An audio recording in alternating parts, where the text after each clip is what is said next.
গতকালকে রাত্রে হ্যাঁ আমাদের শান্তিপুর গেটে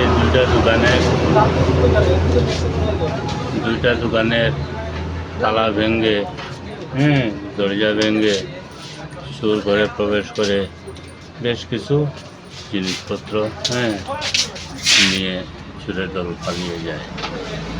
এবং বাজারেও শুনেছি যে আরও 3টা দোকানে এইভাবেই চুরি হয়েছে। তো আমার প্রশাসনের কাছে একটা নিবেদন থাকবো যে এর আগেও কিছুদিন আগে আমাদের গেট বাজারে এই রকম 3টা দোকান চুরি হয়েছিল।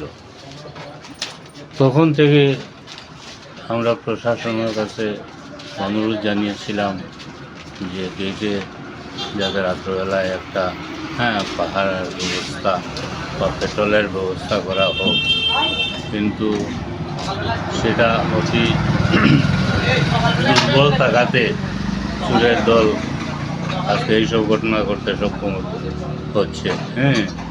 যদি রাত্রবেলা পেট্রোল থাকতো তাহলে হয়তো এইরকম কাজ করার সাহস পেত না। তাই আমার অনুরোধ প্রশাসনের কাছে এই ব্যাপারে যেন ওনারা একটু সতর্ক দৃষ্টি রাখে, যাতে আমরা এই চোরের দল থেকে একটু রেহাই পাই। আচ্ছা, এখানে দেখতে পেলাম আমরা পুলিশের ট্রাফিক পয়েন্ট রয়েছে, সেখানে কি পুলিশ দিবারাত্র ডিউটি করে? না, এই ট্রাফিক পয়েন্টটা শুধুমাত্র দিনের বেলায় ওই পুলিশ এসে ডিউটি করে, কিন্তু সন্ধ্যার পরে এখানে কোনো ট্রাফিকের কোনো ইয়ে থাকে না।